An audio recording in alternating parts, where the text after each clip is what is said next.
India में कितने national park है? 90।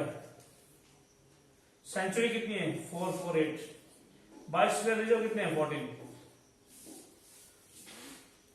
इंडिया में 14 बायोस्फीयर रिजर्व है, 90 नेशनल पार्क है, 448 सेंचुरीज है। अच्छा,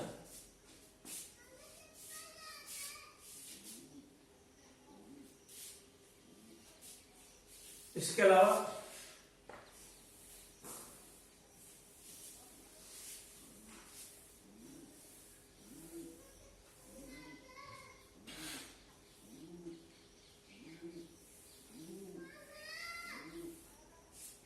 अरे उसको चप्पल लेके जा, खाना जो है दौड़ के जा। हॉटस्पॉट क्या होती है? हॉटस्पॉट की डेफिनेशन,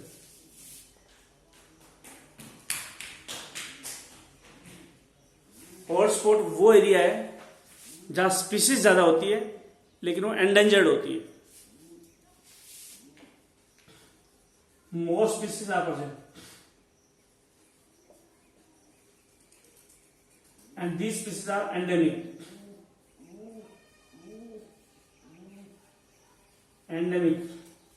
Endemic का मतलब not found everywhere.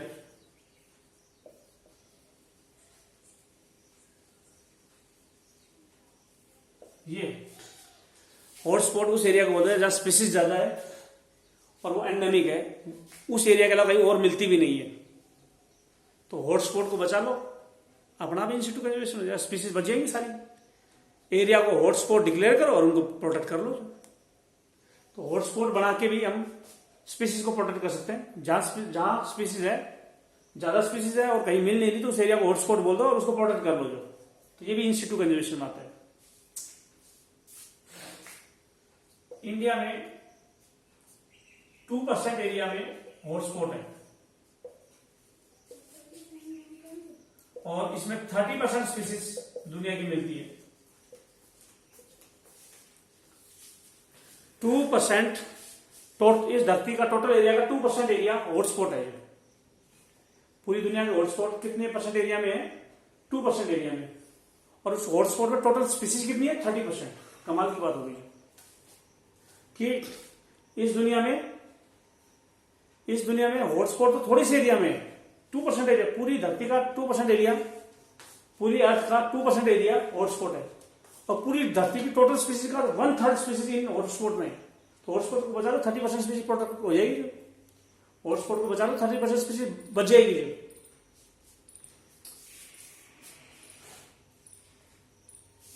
इस दुनिया में 25 हॉटस्पॉट पहले थे, 9 ऐड और रह गए, 34 हो गए जो। In the past there were 25 hotspots on the earth. इस धरती पे 25 हॉटस्पॉट थे जो, बाद में 9 और ऐड हो गए और 34 हो गए। लेटर ऑन बाद में 9 वर आल्सो एडेड, 9 ऐड हो गए। नाउ देर आर, अब कितने हैं? 34 हॉटस्पॉट है इन पूरी दुनिया में। पहले 25 हॉटस्पॉट थे, अब 9 और ऐड हो गए, 35 हॉटस्पॉट हो गए जो। दुनिया की बात कर रहा हूं मैं। इंडिया में कितने हॉटस्पॉट है?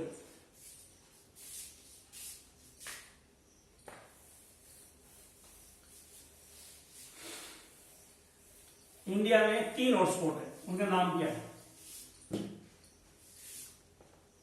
In India, there are 3 hotspots. India में 3 हॉटस्पॉट है। Indo Burma region, Himalayan reason,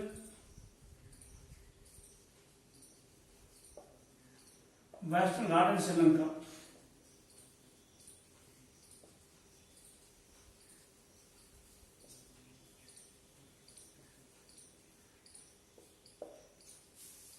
India में 3 हॉटस्पॉट और आ गए जो। इंडिया में टोटल हॉटस्पॉट 3 है। एक हॉटस्पॉट इंडिया और बर्मा के बीच में, मतलब कुछ एरिया इंडिया का कुछ बर्मा का है। एक वेस्टर्न घाट श्रीलंका है, कुछ एरिया वेस्टर्न घाट मतलब महाराष्ट्र और कर्नाटका का है, कुछ श्रीलंका का है, और कुछ तीसरा हॉटस्पॉट है हिमालयन रीजन। हिमालय में बहुत ज्यादा स्पीसीज होती है, हिमालय में बहुत ज्यादा स्पीसीज है, हॉटस्पॉट है। इंडो बर्मा और वेस्टर्न घाट श्रीलंका, इनमें भी बहुत ज्यादा स्पीसीज है, जिनको हॉटस्पॉट बोलेंगे। कुछ जंगल है जिनको लोग पूजते हैं, पूजा करते हैं, भगवान की तरह से पूजा करते हैं, कुछ को उनको सेक्रेड ग्रोव्स बोलते हैं। वो फॉरेस्ट, वो एरिया जहां पूजा की जाती है उसको सेक्रेड ग्रोव्स बोलते हैं। अपने आप इन सिटू वो जंगलों को पूजा करेंगे, क्या काटने देंगे वहां पे? ना खुद काटेंगे जंगलों को, ना काटने देंगे। तो ये भी इन सिटू कंजर्वेशन है, गवर्नमेंट ने नहीं बनाया, ये अपने आप वो प्रोटेक्ट कर रहे हैं। जो national park, sanctuary, biosphere reserve तो गवर्नमेंट ने डिक्लेयर किए हॉटस्पॉट के रूप में, लेकिन वो तो गवर्नमेंट ने डिक्लेयर किए हॉटस्पॉट।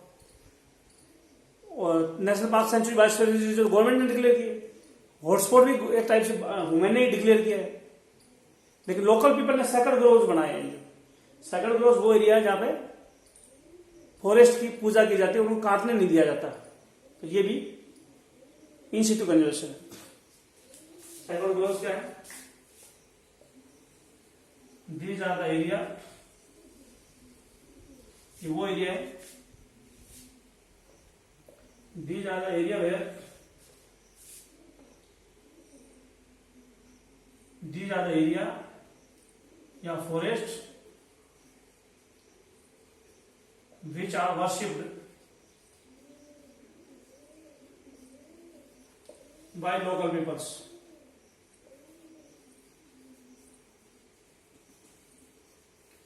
ये वो एरिया जहां पूजा की जाती है, वो एरिया जहां पूजा की जाती है, ये वो एरिया जहां पूजा की जाती है। इनके नाम बताओ कहां पे हैं? सेक्रेड ग्रोव्स के एग्जांपल बताओ। एक तो खासी या खसी एंड जैंतिया हिल्स इन मेघालय।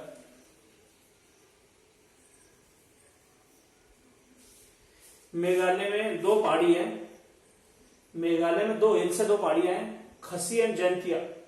खसी एंड जैंतिया हिल्स मेघालय में, ये इनकी पूजा करते हैं, इन पहाड़ियों की।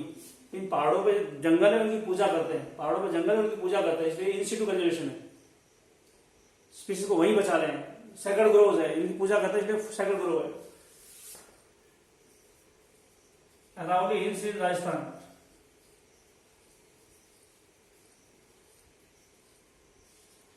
अरावली हिल्स राजस्थान में उनकी पूजा होती है। Western Ghat in Karnataka and Maharashtra. Maharashtra और कर्नाटका में वेस्टर्न घाट है, वहां पे भी कुछ जंगल है जिनकी पूजा होती है।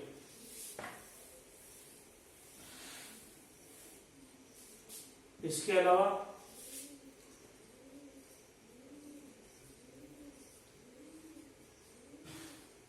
चंदा, बस्तर एंड सरगुजा, ये रीजन एमपी में। चंदा चंदा चंदा चंदा कुछ भी हो दो, बस्तर, सरगुजा, ये एमपी में है एरिया जिनकी पूजा की जाती है, फॉरेस्ट एरिया है।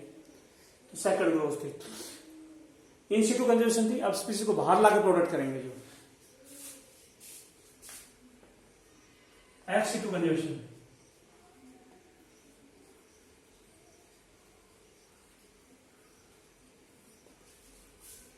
स्पीसीज को बाहर लाके प्रोटेक्ट करेंगे।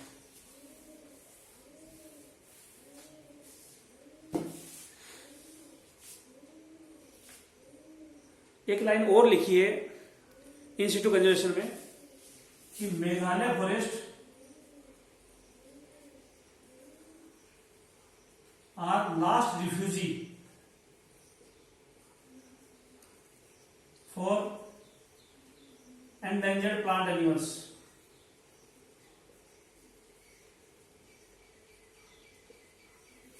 प्लांट और एनिमल जो खत्म हो रहे हैं उनके लिए लास्ट रिफ्यूजी, लास्ट जगह जो है वो मेघालय के फॉरेस्ट है। मेघालय के फॉरेस्ट में कई प्लांट एनिमल है जो खत्म हो रहे हैं और वहां मिल रहे हैं जो।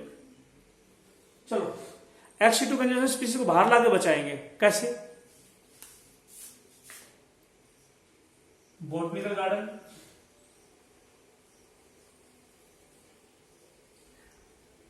जू, wildlife park, wildlife safari, wildlife safari, cryopreservation, tissue culture,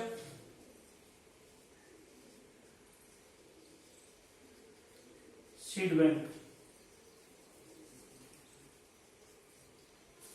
इन सारे मेथड से स्पीसीज को बाहर लाके प्रोटेक्ट कर सकते हैं। स्पीसीज को सारे को बाहर लाके प्रोटेक्ट कर सकते हैं। ये बॉटनिकल गार्डन वगैरह प्लस वन कराया होगा मैंने। जब बाहर प्लांट लाके उगाए तो बॉटनिकल गार्डन बोलते हैं। जो प्लांट्स आर ग्रोन, प्लांट उगाए जाते हैं। तो बोलिए जंगल में बॉटनिकल गार्डन में डिफरेंस क्या है? जंगल में तो एक स्पीसीज के प्लांट बहुत ज्यादा होंगे। बॉटनिकल गार्डन में जो स्पीसीज, जो प्लांट खत्म हुआ उसको लेके आए, बाहर लेके आए, बहुत ज्यादा नंबर में नहीं है वो। तो बॉटनिकल गार्डन से हम, बॉटनिकल गार्डन वो एरिया जहां प्लांट को प्रोटेक्ट करता है। जो बॉटनिकल गार्डन क्या है? These are the area where plants are protected, plant को बचाते हैं। एनिमल को, जू को जूलॉजिकल पार्क बोलते हैं। जू या जूलॉजिकल गार्डन को चिड़ियाघर भी बोलते हैं। यहां पे एनिमल को प्रोटेक्ट करते हैं। Animals are protected in these areas.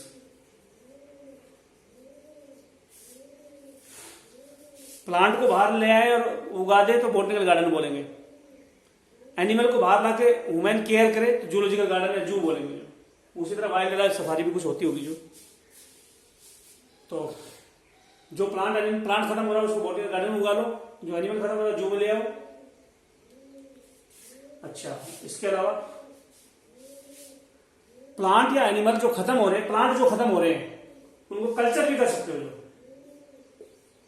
जो प्लांट खत्म हो रहा है उसको कल्चर कर लो और उस कल्चर से नया प्लांट तैयार कर लो, जिसको माइक्रो प्रोपगेशन बोलते हो। तो टिश्यू कल्चर बोलते हो। जो प्लांट खत्म हो रहा है उसको टिश्यू कल्चर से, प्लांट जो खत्म हो रहा है उसको टिश्यू कल्चर से उसके प्लांट को रख लो, जो फिर खत्म हो जाए ना तो नया प्लांट टिश्यू कल्चर से तैयार कर लेंगे। तो स्पीसीज को बचा लिया हमने, वो खत्म हो गया लेकिन हमने बाहर बचा लिया। टिश्यू कल्चर के रूप में हमारे पास प्लांट अवेलेबल है। तो प्लांट को हम टिश्यू कल्चर से भी प्रोटेक्ट कर सकते हैं। प्लांट को बॉटनिकल गार्डन से बचाते हैं। अगर कोई पेड़ खत्म हो रहा है तो उसके बीज स्टोर कर लो, बीज को स्टोर कर लो, जो वो खत्म हो जाने दो तो सीड बैंक बोलेंगे। ये भी एक्स2 कंजर्वेशन। जब कभी जो होगी बीज से उगा लेंगे पेड़ को। हम प्लांट को बचा ले, बाहर कोई प्लांट खत्म हो रहा है, सफेदे का पेड़ खत्म हो रहा है, हम उसको बॉटनिकल गार्डन में उगा ले, एक्स2 कंजर्वेशन होगा। प्लांट खत्म होगा लेकिन हम उसको बाहर बचा लें।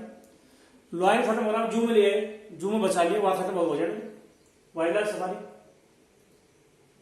कोई सफेदे का पेड़ खत्म हो रहा है उसको टिश्यू कल्चर से प्रोटेक्ट कर लो, जो खत्म हो जाएगा। पेड़ उगाना कल्चर से उगा ले। सफेदे का पेड़ खत्म, उसके बीज ले लो और बीज स्टोर कर लो, जब पेड़ खत्म हो जाए तो बीज से उगा लेना पेड़। तो ये एक्स2 कंजर्वेशन है। उनकी कोई भी चीज बाहर ला रहे हैं प्रोटेक्ट कर रहे हैं। जो उनके बीज से उसको प्रोटेक्ट कर रहे हैं, टिश्यू कल्चर से प्रोटेक्ट कर रहे हैं। कई बार हम गैमिट स्टोर कर लेते हैं। जो प्लांट एनिमल खत्म हो रहे हैं उनके गैमिट स्टोर कर लेते हैं। उसको खत्म हो जाए तो गैमिट से नया एनिमल हम बाद में बना लेंगे। गैमिट को लो टेम्परेचर में प्रिजर्व करें तो क्रायोप्रिजर्वेशन बोलते हैं। क्या बोलते हैं? क्रायोप्रिजर्वेशन किसको बोलते हैं? क्रायोप्रिजर्वेशन किसको बोलते हैं? Gametes are preserve in liquid nitrogen at very low temperature.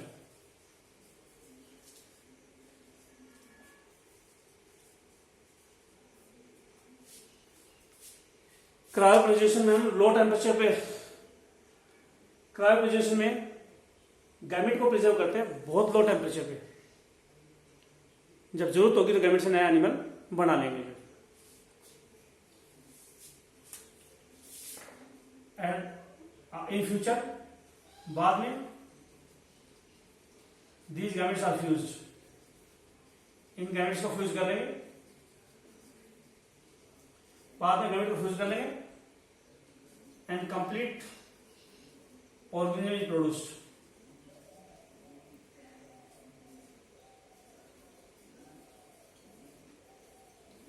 पूरा ऑर्गेनिज्म बना लेंगे बाद में। जो ये एक्स2 कंजर्वेशन थी।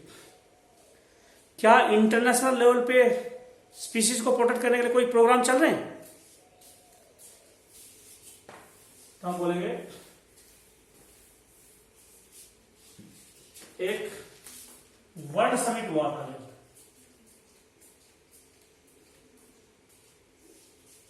वर्ल्ड समिट नहीं, अर्थ समिट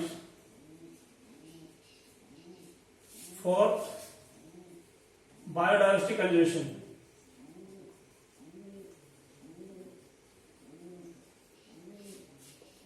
अर्थ समिट हुआ था बायोडायवर्सिटी बचाने के लिए 1992 में रियो डे जेनेरो, ब्राजील में ही जगह।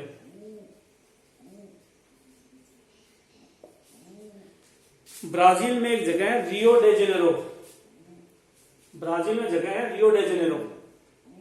यहां पे अर्थ समिट हुआ था। समिट मतलब बहुत बड़ा सम्मेलन। ब्राजील में अर्थ समिट हुआ था, धरती का सम्मेलन हुआ था ब्राजील में। बायोडायवर्सिटी को बचाने के लिए हुआ था 1992 में। उसके 10 साल बाद बायोडायवर्सिटी बचाने के लिए हुआ था 2002 में। इसके 10 साल बाद जोहान्सबर्ग में, जोहान्सबर्ग कहां पे है? क्रिकेट का मैच बहुत होता है जोहान्सबर्ग में, साउथ अफ्रीका में। जोहान्सबर्ग साउथ अफ्रीका में 1992 के बाद 10 साल बाद जोहान्सबर्ग में, 1992 के 10 साल बाद जोहान्सबर्ग में क्या हुआ? एक और समिट हुआ जिसका नाम रखा गया वर्ल्ड समिट, जिसमें 192 कंट्री ने पार्टिसिपेट किया। वर्ल्ड समिट, अर्थ समिट हुआ पहले 1992 में, वर्ल्ड समिट हुआ 2002 में साउथ अफ्रीका में जोहान्सबर्ग में हुआ था। 192 कंट्री ने कहा कि हम बायोडायवर्सिटी को प्रोटेक्ट करेंगे। जो तो ये रीजन था बायोडायवर्सिटी को हम कैसे बचा सकते हैं, how should we conserve biodiversity. अगला है how should we conserve biodiversity, अगला टॉपिक है।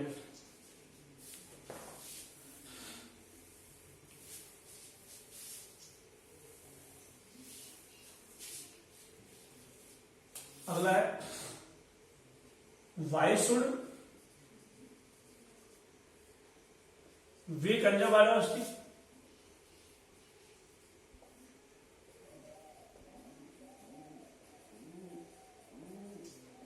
ये तो था बायोडायवर्सिटी कैसे बचाएं। अब है क्यों बचाएं, बायोडायवर्सिटी का क्या फायदा है, क्या फंक्शन करते हैं, इसको बचाने की जरूरत पड़ी है हमारे को। बायोडायवर्सिटी को कैसे बचाएं ना, भाई क्यों बचाएं? तो 3 रीजन है इसके। Narrowly यूटिलियन,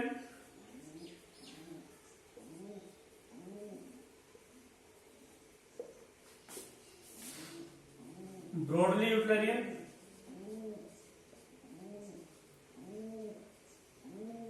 ethical view.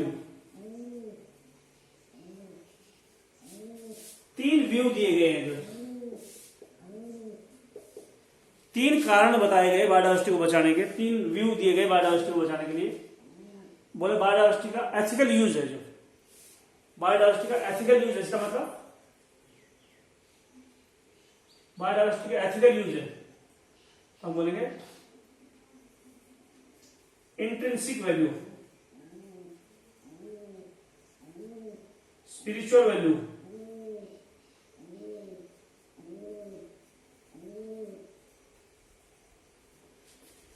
बोला बायोडाइवर्सिटी को हो सकता है कि आज हमारे को कोई फायदा ना दिख रहा हो, उसकी अपने आप एक अंदर छुपी हुई वैल्यू है, इसको इंट्रिंसिक वैल्यू बोलते हैं। उसकी बायोडाइवर्सिटी कोई भी है, लॉयन को मारने नहीं देना चाह रहे, हो सकता है कि उसका आज फायदा ना दिखे। मैं लॉयन के तो बहुत फायदे हैं, मैं वैसे बता रहा हूँ। कोई एक इंसेक्ट है, उसका आज फायदा ना दिख रहा हो, लेकिन उसकी कहीं ना कहीं छुपी हुई वैल्यू होती है। और स्पिरिचुअल यानी आध्यात्मिक वैल्यू भी होती है, किसी एनिमल को नहीं मारना चाहिए। यह है एथिकल यूज, एथिकल यूज। दूसरा है ब्रॉडली यूटिलिटेरियन, जब बहुत ज्यादा फायदा हो किसी बायोडाइवर्सिटी, किसी स्पीसीज का, तो उसको ब्रॉडली यूटिलिटेरियन बोलते हैं। जैसे पॉलिनेशन, जैसे बीज है, बम्बल बीज है, बैट है, बर्ड्स है, ये पॉलिनेशन करते हैं। तो बताओ कितना बड़ा फायदा है पॉलिनेशन से, तो पूरी दुनिया टिकी हुई है। ये जो फायदा है ब्रॉडली यूटिलिटेरियन कहलाएगा। जो बहुत ब्रॉड मतलब बहुत चौड़ा, यूटिलिटी मतलब बहुत ज्यादा चौड़ा यूज है इसका। पॉलिनेशन में काम आती है स्पीसीज। जो स्पीसीज को हमारे को इसलिए बचाना चाहिए, इन सारों को इसलिए बचाना है क्योंकि पॉलिनेशन कर रहे हैं। ये मर जाएंगे तो पॉलिनेशन नहीं होगा, बहुत ज्यादा नुकसान हो जाएगा। तो पॉलिनेशन करती है। Aesthetic value,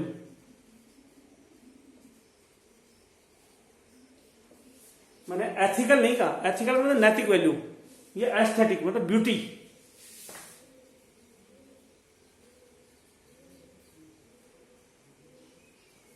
beauty. बायोडाइवर्सिटी बहुत सुंदर होती है। सुंदरता इस धरती पे बायोडाइवर्सिटी की वजह से, ब्यूटी या सुंदरता बायोडाइवर्सिटी की वजह से होती है। जो बायोडाइवर्सिटी की वजह से ब्यूटी या सुंदरता है इस धरती के ऊपर। पिकॉक है, लॉयन है, कितने मतलब ब्यूटीफुल एनिमल है। जो ये खत्म हो जाएगी तो बायोडाइवर्सिटी खत्म हो जाएगी, ये खत्म हो जाएगी, सारी ब्यूटी चली जाएगी। रिलीज ऑफ ऑक्सीजन, ऑक्सीजन छोड़ते हैं बायोडाइवर्सिटी। प्लांट, कितने प्लांट भी बायोडाइवर्सिटी, पूरी दुनिया का हर एनिमल बायोडाइवर्सिटी ऑक्सीजन छोड़ते हैं। पता है तुम्हारे को, जो अमेजन रेन फॉरेस्ट है, जो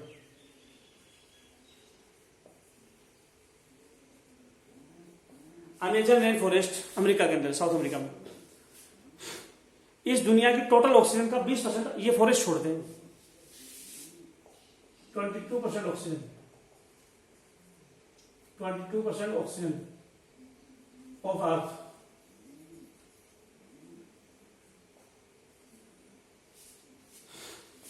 इस दुनिया में टोटल ऑक्सीजन का 20% अमेजन रेन फॉरेस्ट छोड़ते हैं।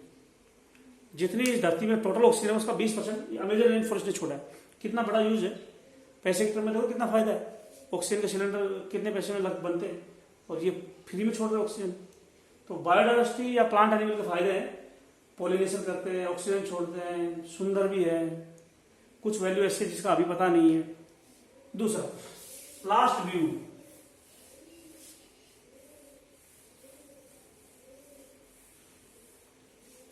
लास्ट व्यू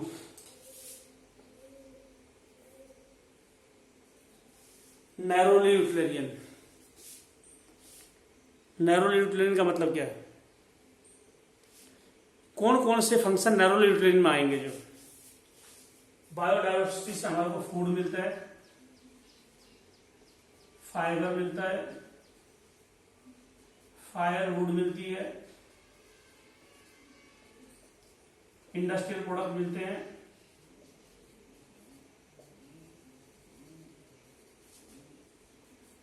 मेडिसिन मिलती है,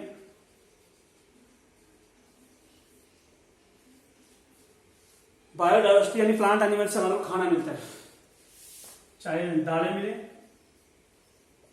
चाहे अनाज मिले, चाहे फ्रूट मिले। फ्रूट, दालें हैं, अनाज है, फ्रूट है, सब किससे मिलते हैं? ये सारी चीजें किससे मिलती हैं? प्लांट से मिलती है, हमारे बायोडाइवर्सिटी से मिलती है। ये तो प्लांट से ही है, हालांकि जो ये खाने की चीजें हमारे को प्लांट से मिलती है। फाइबर जैसे कपड़े बनते, कॉटन वगैरह, ये प्लांट से मिलते हैं। बायोडाइवर्सिटी से मिलते हैं। जलाने वाली लकड़ी भी पेड़ों से मिलती है, ये भी बायोडाइवर्सिटी के सारे प्लांट के फंक्शन बायोडाइवर्सिटी फंक्शन, एनिमल के फंक्शन बायोडाइवर्सिटी फंक्शन। जलाने वाली लकड़ी, कॉटन वगैरह के फाइबर, खाना की चीजें, इंडस्ट्रियल प्रोडक्ट, कई चीजें फैक्ट्री में प्लांट की है, जो प्लांट से निकली है फैक्ट्री में यूज होती है। जैसे रेजिन है, टैनिन है, लुब्रिकेंट है, परफ्यूम है,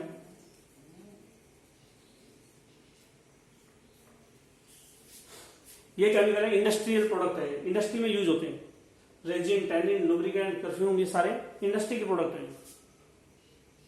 रेजिन, टैनिन, लुब्रिकेंट, परफ्यूम, ये सारे इंडस्ट्री के प्रोडक्ट हैं, इंडस्ट्री में बनते हैं, लेकिन प्लांट से निकाले जाते हैं। मेडिसिन, दवाइयां भी प्लांट से निकलती है। टोटल दवाइयां जो इस धरती पे अवेलेबल है उसकी 25% of total medicine,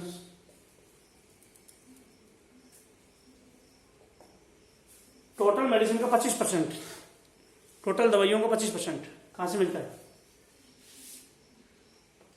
25,000 plant species से मिलते हैं। अगर 1 लाख दवाइयां हैं तो 25,000 दवाइयां 25,000 प्लांट से मिलेगी। जो 10 लाख दवाइयां हैं तो 2.5 लाख दवाइयां 25,000 प्लांट से मिलेंगी। इस धरती पर जितनी भी मेडिसिन है, जितनी भी दवाइयां हैं, इस धरती पर जितनी भी मेडिसिन है, जितनी भी दवाइयां हैं, उसका 25% दवाइयां 25,000 प्लांट स्पीसीज से मिलती है। यानी 25,000 प्लांट स्पीसीज है जिनसे 1/4 मेडिसिन जो इस धरती पे अवेलेबल है वो मिलती है।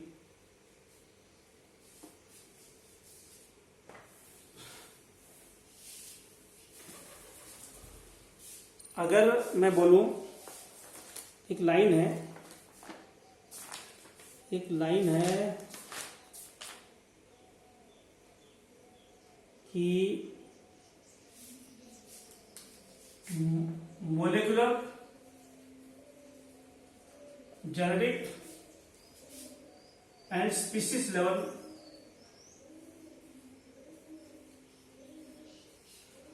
स्टडी for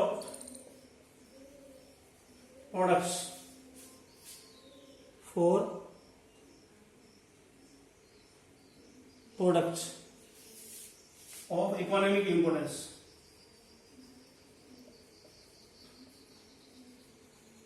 is called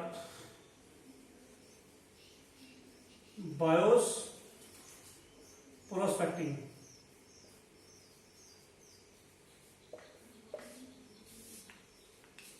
क्या कहा मैंने? अगर इस दुनिया में मॉलिक्यूल स्टडी करें, जीन स्टडी करें या स्पीसीज स्टडी करें, क्यों करें? क्योंकि उनसे प्रोडक्ट निकालने हैं जिससे हमारे पैसे के में फायदा होगा। तो इस स्टडी को बायो प्रोस्पेक्टिंग बोलते हैं। बायो प्रोस्पेक्टिंग ऐसे नहीं है।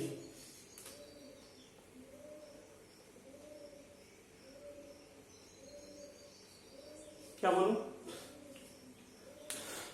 बोलूं यहां पे? मॉलिक्यूल लेवल पे स्टडी करें, मॉलिक्यूल स्टडी करें, जीन स्टडी करें, स्पीसीज स्टडी करें। क्यों स्टडी कर रहे हैं? क्योंकि उनसे प्रोडक्ट निकालना है जिसका पैसे के में फायदा होगा। इस स्टडी को बायो प्रोस्पेक्टिव बोलते हैं। यानी इस दुनिया की स्पीसीज में मॉलिक्यूल और जीन स्टडी करें ताकि उनसे प्रोडक्ट, उनके जो प्रोडक्ट है इकोनॉमी की इंपोर्टेंस के प्रोडक्ट निकाल सके हम। किसी भी स्पीसीज के जीन या मॉलिक्यूल स्टडी करना ताकि उससे प्रोडक्ट निकाल सके और उस प्रोडक्ट का हमारे को बेनिफिट होगा। इस स्टडी को बायो प्रोस्पेक्टिव हम बोलते हैं। तो बहुत रहेगा इस वीडियो में इतना ही आज। अगले वीडियो में देखेंगे क्या करवाता हूँ।